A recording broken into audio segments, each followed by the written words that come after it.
Halo Moms, kembali lagi dengan saya Dr. Yoga Yandika. Sekarang kita akan membahas tentang bayi prematur. Check it out.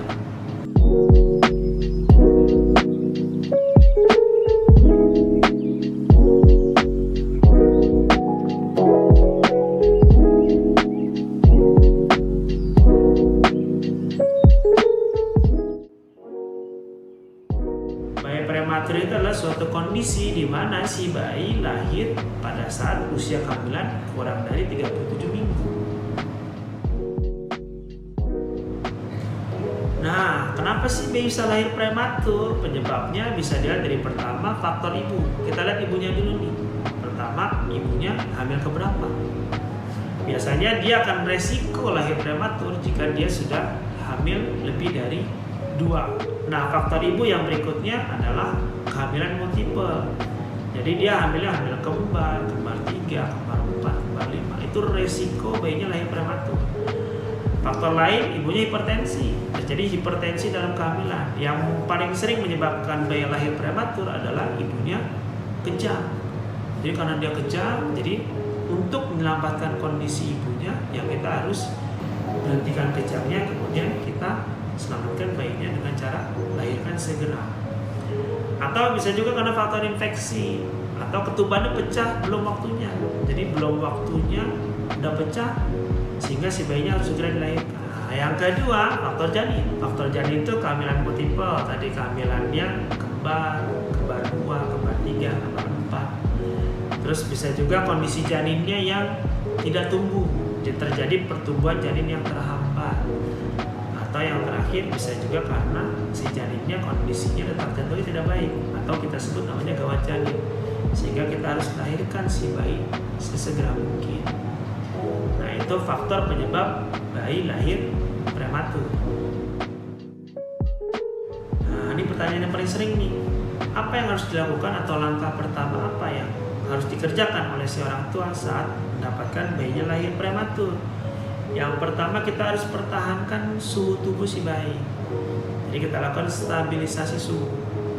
Nah, kenapa suhu tubuh kita harus pertahankan? Karena bayi yang lahir prematur otomatis berat badannya kecil. Nah, saat dia berat badannya kecil, tumpukan atau simpanan lemak di dalam badan bayi itu tidak terlalu banyak, sehingga pengaturan suhunya atau termoregulasi tidak sebaik bayi lahirnya cukup bulan. Nah, gimana sih cara mengatur suhu yang baik pada bayi? Prinsipnya ada 4. Yang pertama, radiasi.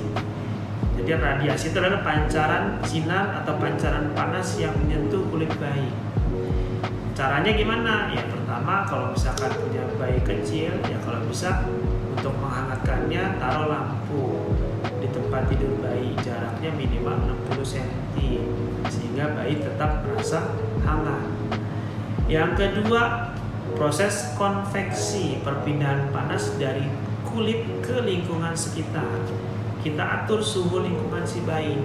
Caranya, suhu lingkungan tidak boleh di bawah 25 derajat Celcius. Jadi kalau ngidupin AC tidak boleh lebih dari 25. Nah, yang ketiga, konduksi, sistem perpindahan panas dari benda yang menyentuh kulit bayi. Nah, ini cara paling gampangnya, lakukan skin to skin. Bisa dengan peluk bayinya, ibunya buka baju atau bapaknya buka baju, bayinya buka baju, peluk skin to skin. Atau kita berikan kain pelindung bayi, bisa berupa baju, celana, untuk menutupi kulit bayi sehingga kulit bayi tetap terasa hangat. Pasang topi juga sehingga si bayi tetap merasa hangat. Proses konduksi ini salah satu bisa juga kerjakan kangguru mother care atau KMC atau perawatan metode kangguru. Jadi si bayinya taruh di atas badan, taruh di badan, didekatkan terus dililit pakai kain sehingga bayinya seperti anak kangguru yang berada di perut ibunya. Jadi dia berada di depan, dililit kain sehingga dia proses konduksi skin to skinnya berjalan dengan baik. Nah, yang terakhir, proses evaporasi. Kita lapisin daerah-daerah yang berambut dengan kita tutup dengan kain. Contoh misalkan daerah kepala itu tutupin topi, baju badannya pakai baju, celananya juga pakai. Proses kehilangan panas yang bisa kita kurangi. Itu yang pertama, termoregulasi, menjaga kestabilan suhu. Nah, yang kedua yang harus kita kerjakan adalah kecukupan energinya dia. Dalam artian kecukupan kadar gula darahnya. Bayi-bayi yang lahirnya prematur, tadi kan berat badannya kecil, sehingga simpanan lemaknya kecil, simpanan energinya lebih rendah daripada bayi yang lahir cukup bulat. Nah, yang harus kita kerjakan ya berikan dia nutrisi yang cukup. Kita evaluasi apakah dia bisa menghisap langsung atau tidak. Jika dia tidak bisa menghisap langsung, bisa kita berikan ASI dengan cara pemberian ASI perah. Pemberian ASI perah itu bisa berupa cup feeder, spoon feeder, bisa pakai pipet, bisa pakai sendok, atau bisa pakai cawan. Sehingga nanti kita berikan susunya dengan cara diberikan melalui alat sampo. Kita sebutnya namanya ASI sampo. Itu untuk mempertahankan kadar gula darah bayi dalam artian pemberian nutrisi yang cukup. Nah, yang kita evaluasi berikutnya yang kita harus pertahankan berikutnya adalah apakah si bayi ini sesak nafas atau tidak. Bayi dikatakan sesak nafas jika dia bernafas lebih dari 60 kali dalam 1 menit. Caranya dihitungnya harus pada saat bayinya sedang tidur. Jangan pada saat bayi lagi nangis, dihitung. Nah, itu udah pasti nafasnya lebih dari 60 kali per menit. Jadi cara tahu bayinya sesak nafas atau enggak, tunggu bayinya tidur, kita lihat pergerakan dinding dadanya atau pergerakan perutnya, naik turunnya. Kita hitung dalam 1 menit. Lebih dari 60 kali enggak? Kalau lebih dari 60 kali berarti dia sesak nafas. Nah, yang terakhir pemeriksaan laboratorium. Ini biasanya bayi-bayi yang lahir prematur diperiksa nih sama dokter anaknya buat dilihat apakah ada tanda-tanda infeksi atau tidak. Itu langkah pertama. Stabilisasi suhu, nutrisi yang cukup dengan cara pemberian nutrisi yang baik. Yang ketiga, evaluasi sesak nafas atau tidak. Yang terakhir kita lihat labnya, laboratoriumnya bagaimana. Apa sih yang biasa terjadi pada bayi yang lahir prematur? Nah, bayi lahir prematur tandanya dia belum siap keluar atau belum siap beradaptasi dengan lingkungan di luar kandungan. Nah, yang belum siap itu apa aja sih? Yang paling sering adalah belum matangnya kondisi paru-paru dan kondisi jantung dari si bayi.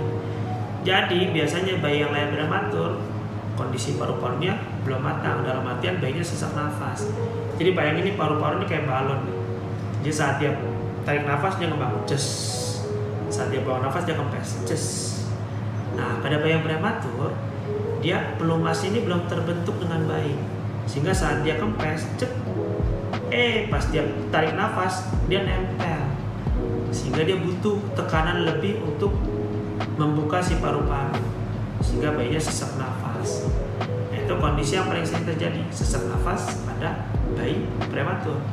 Kondisi yang kedua yang sering terjadi tadi, jantungnya belum siap untuk lahir lebih awal, dalam artian nanti ada bagian-bagian yang belum menutup dengan sempurna.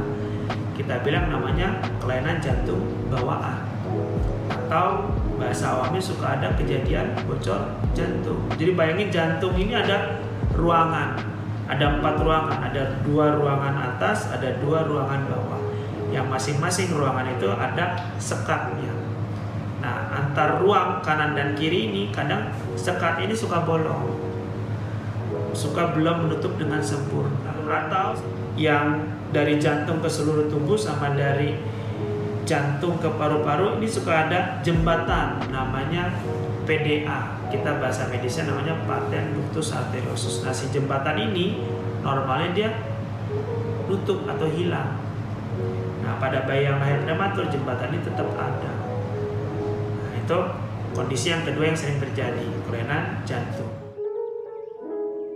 Bayi lahir prematur, pelakuan khususnya tadi pertahankan suhu, nutrisi yang cukup. Terus yang terakhir, orang tuanya harus siap dulu bahwa oke, ini bayi saya prematur nih. Saya harus siap untuk merawatnya dengan cara treat your baby like you treat yourself. Jadi rawatlah bayi seperti kita merawat diri sendiri. Ya, mungkin itu aja bahasan tentang bayi prematur. Semoga bermanfaat. Terima kasih. Salam sehat.